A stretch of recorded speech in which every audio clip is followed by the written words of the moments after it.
Welcome to the Indiana 4-H Clover Call podcast, where our goal is to share information about the people and programs that make the Indiana 4-H Youth Development Program such an important part of our communities. We welcome youth and adult 4-H volunteers, 4-H youth and their families, extension professionals, and any others who are interested in providing positive opportunities for youth. We thank you for joining us for this episode, which begins now. Okay, we'd like to welcome you to the edition of the Clover Call podcast, and I'm Adam Tyler, 4-H Extension Educator here in Fountain County, and today I am joined by Amy Nierman and Josh Winrotte. So today we're going to start with Amy, and Amy, if you could just tell us about yourself and what brought you to Extension. Well, thank you, Adam, for asking that question. Extension has always been something that has been a huge interest of mine. Back from when I was a 10-year 4-H member, I always wanted to give back to the 4-H program and decided that I wanted to do that as a career. So that was pretty much my career goal when I left high school and went into college. So as a freshman in college, I had to write a paper on what I wanted to do, and Extension, being a 4-H educator, was what I chose to write about. And that's how I went on from there. I got a bachelor's of science in agricultural economics, and then I turned around as a master's to give me more help working with youth. I got a master's of arts in curriculum instruction. So I had information about how to teach and curriculum and those type of things. I've been in Extension for 26 years. 20 of those years as a 4-H educator, and then the last about 6 years, I've served as an area director. My work in 4-H as a 4-H educator was down in the southeast portion of the state in Clark, Washington, and Jackson counties, where I spent most of my time, over 15 years, in Washington County. So I've always had that desire to give back to Extension and especially 4-H. So that's how I got where I am today. That is awesome. Now, as an area director, what part of the state and which counties do you oversee as the area director down in your part of the state? So I am Area 2, which is the southeast, south central part of the state. I have Jackson, Scott, Floyd counties, plus Harrison, Crawford, Orange, Lawrence, and Washington counties. So you kind of go down 65, and that's where my counties start, down in the very southern part of 65. That's awesome. That's a pretty area of the state too. I've always loved traveling down in that part of the state for sure.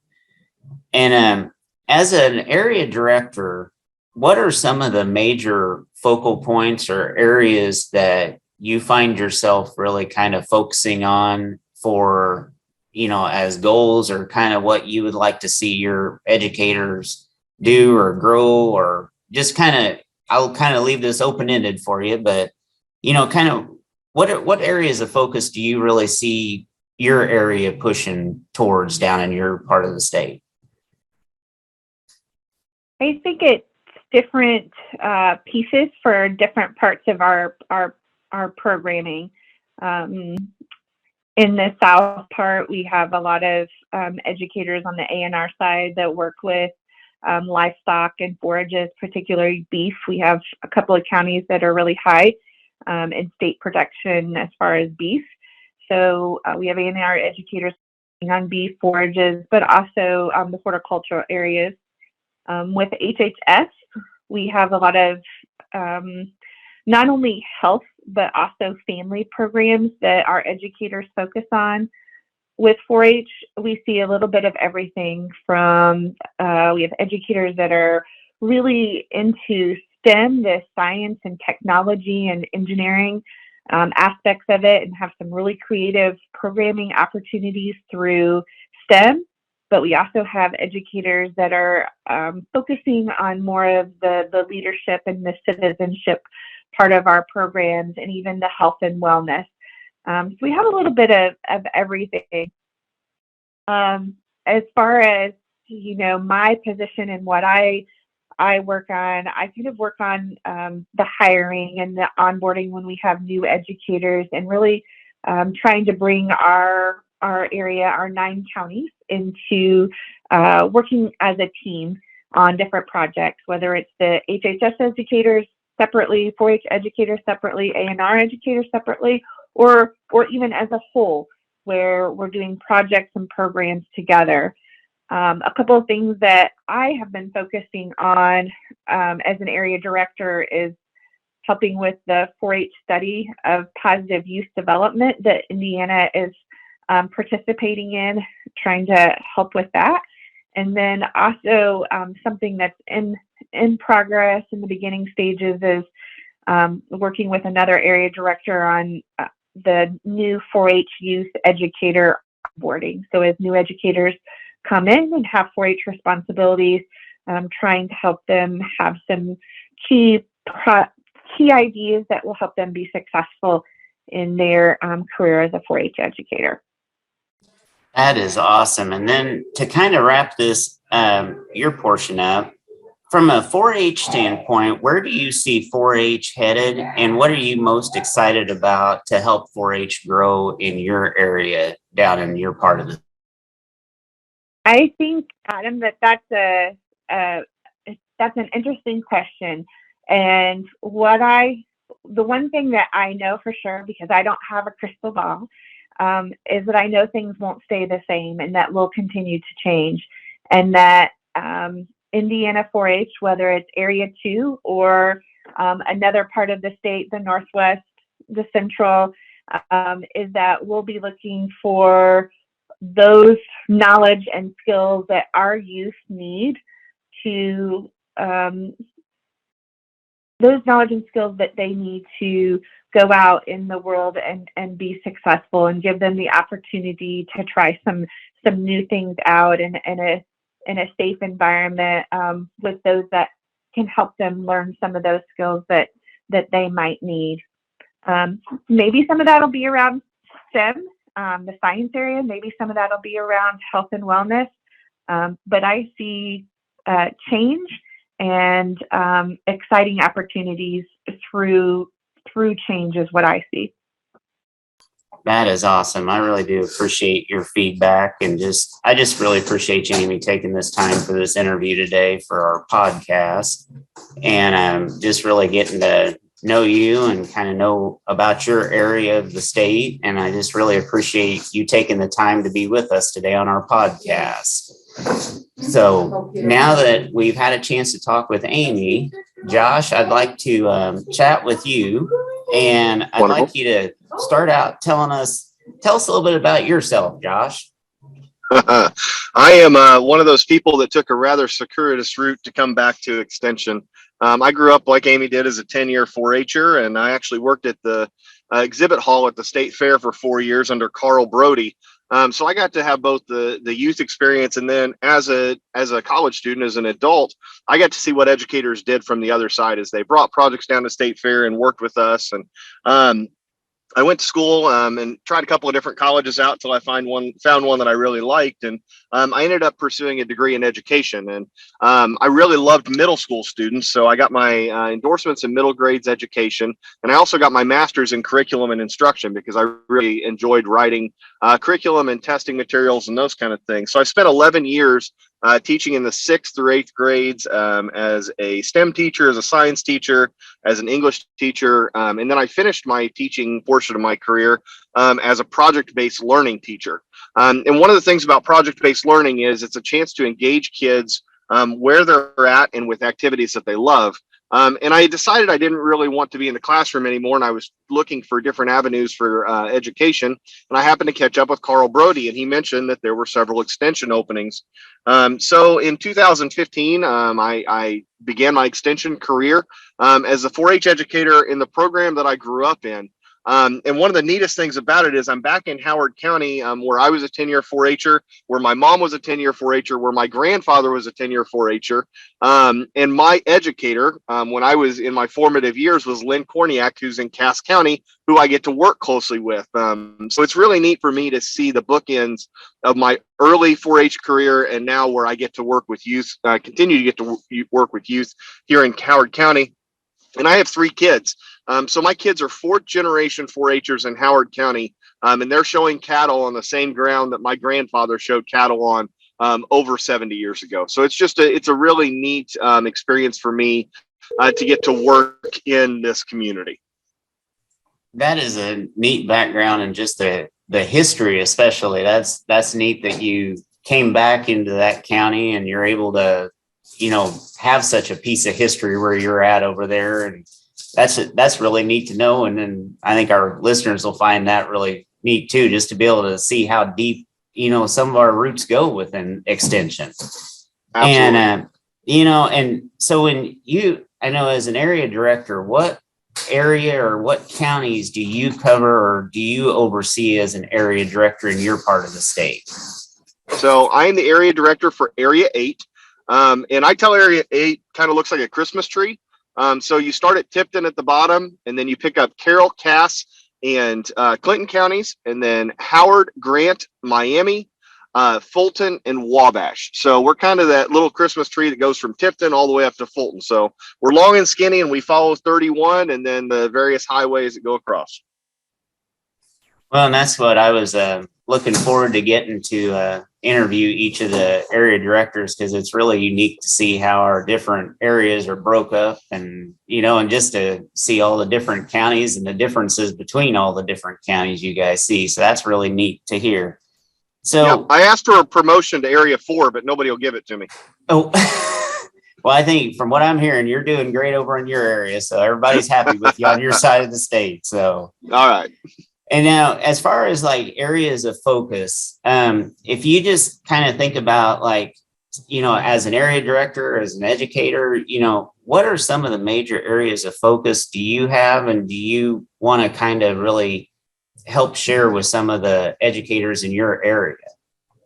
So one of the unique aspects of being a new area director is over the last 6 months, we're learning how to balance still having some county education responsibilities with being an area director. So one of the biggest challenges I faced so far is how to focus and still make sure that Howard County has quality programming while we bring in an assistant educator to help with those efforts, but how to make sure that I'm also serving the needs of our area. So one of the big focuses I've had is I've basically treated myself like a new educator. My first 6 months have really been about relationship building, about spending time with educators that I may not know as well. I've made an effort over these first few months to actually get to every county and spend some time working in every county, to sit down with all my educators face to face. It's something I'm going to try to keep up for the next year, of at least once every 2 to 3 months, just spending a day working in each of those counties so that I can get to know the people I'm working with. One of the benefits of being an area director in an area that I was already working in is I have a lot of familiarity with the 4-H educators, but I also have some familiarity because I was a fellow with our A&R, our community development, and our HHS educators. So as I go through, one of my big focuses is understanding some of the dynamics that are already there, both within our offices and within our programming, and just trying to be a matchmaker and say, hey, I heard that somebody else is working on this, or I hear that there are some other things happening in this arena. Can we get you guys together? Can we start doing some more partnership within our area? Area 8 is fantastic about the work that they do, both together and they're unsiloed. So we have a lot of great work going on within our counties where our A&R, HHS, and 4-H educators are working together to provide great programming for youth and adults. And it's such a benefit to go into an area that's so strong with those things. I get to be a cheerleader, and I get to be an encourager and a coach, and I just get to see the great work that's going on and play a little part in making sure it continues. That is awesome. And just, and I know as the new model was kind of out there, there was people wondering how that would all work. But, I think like you really hit on a key point, just the ability for you to be able to get to each of your counties I think that's a major component of an area director. And, and just, like I know the area directors we had previous, it was hard, as spread out as things were. But now that you guys are able to kind of hone down in your areas, it's really neat to be able to see. And just to be able to see you each have the opportunity to be able to interact with the counties, because I think that's a major important component for every county, just to see each of you and just to be able to network with you and to be able to share ideas. And it's a neat thing. And I'm really excited for this model and how it's working for sure. So, and as you kind of to wrap this up, if you look from a 4-H standpoint, I know there's a lot of new things that are, Casey's bringing looking at new things, bringing the 4-H and things to do. But from a 4-H standpoint, where do you see 4-H headed, and what are you most excited about helping 4-H to grow or move towards in your area? So one of the big things that we're really seeing in Area 8, and I think is going to be a trend across the whole state, is our ability to pivot and provide educational opportunities in multiple formats. One of the great things I've seen, and I don't know that she listens or not, but Chris Goff has done a great job of transitioning her program away from traditional 4-H audiences to go and meet kids where they're at. And I think that's a trend that I'm going to see, or we're all going to see across the state is, hey, is there already a functioning group of kids in a Boys and Girls Club or in a youth empowerment organization? Can we go and not necessarily say, hey, I want you to do 4-H, but here are some of the great, awesome resources 4-H has. I'm a premier youth development person. Can I come and be your expert?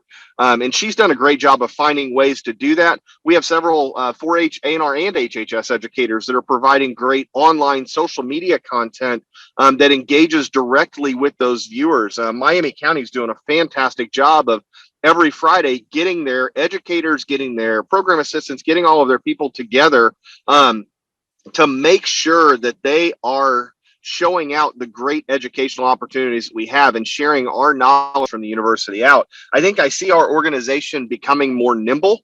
Not that we're ever going to get away from the programming where we have 60 people come in and sit in a room and get provided information, but our ability to put things online, our ability to provide small programming and big programming, our ability to be nimble and fit needs quickly, which really came out of the COVID pandemic. You're going to see our organization continue to find success in meeting people where they're at, meeting their needs, and then moving on to the next challenge. Yeah. And I think and what you mentioned, I think that's going to be a big thing for 4-H and just, and I think we have so much we can do with 4-H, and it's just really going to be neat to see where we take 4-H over the next year, and in the next few, several years. And I just think we have so much potential and possibility. And to be honest, this is one reason why we were really excited to start getting the area directors into the Clover Call podcast, because we want, our people, the members out there, the 4-H members, families, other educators, we want them to get to know each of you and, to know what each of you are doing, and just to see the awesome things that you each are doing and bringing to your areas. And, and just to, possibly even maybe it might even bring some new ideas to new areas as they hear, both of your interviews today. And I really think that, Adam, this is such a vehicle for all of us to grow together. And I appreciate you giving us a platform and a voice to share the stuff that's going on here so that we can continue to grow together as a state and not just individually. Yep. You are very welcome. And again, I just really appreciate, both of you taking the time, Amy and Josh, just spending the time today, just chatting with us on the podcast. And, we're, like I said, we're looking forward to interviewing the other area directors and really open this up and get to, help the state to get to know each of you. And I just really appreciate, you taking the time. And I guess real quick, kind of to wrap this up, since we were just talking, Josh, how could an educator, or like if a volunteer, somebody would need to get a hold of you, how could they reach out to you, or what's the best way to get in touch with you if they have some ideas or would like to possibly share, just maybe bounce some ideas off of you? Email is probably my easiest, and it's my name, which makes it simple. So JWINROTTE at Purdue.edu. Okay. But I don't mind people calling my cell phone and texting or leaving me a message at 765-480-0864. Okay, awesome. Well, I appreciate that, Josh. And Amy, what would be a way that our listeners could get in touch with you if they had some questions or would like to maybe even bounce some ideas off of you and some things that you're doing down in your area? I agree with Josh. My email is a good way to get in contact, and my email is Nierman, so NIERMANA at Purdue.edu. And then our Southeast District office phone number is 812-358-3887. Awesome. Thank you so much, Amy. And thank you so much, Josh, for sharing your contact information with our listeners. So that way, if they have some questions, they can reach out. And again, I just want to thank both of you for taking the time to be on our podcast today. And I want to thank all of our listeners out there too for, just taking the time to join in and learn about two of our, area directors and what they're doing and kind of what their vision is, with extension and what they like to see with 4-H and just extension as a whole. So it was a really great interview today, and Interested I think in we learning gave more a about lot of great Indiana 4-H? information. We And invite you I to just visit want to our thank you website, for taking the time to join into our podcast. Have a great day. extension.purdue.edu/4H, or contact your local Purdue Extension office and ask for the 4-H Youth Development Extension Educator. Be sure to subscribe to this podcast so you won't miss an episode. We look forward to joining you again on the next Indiana 4-H Clover Call.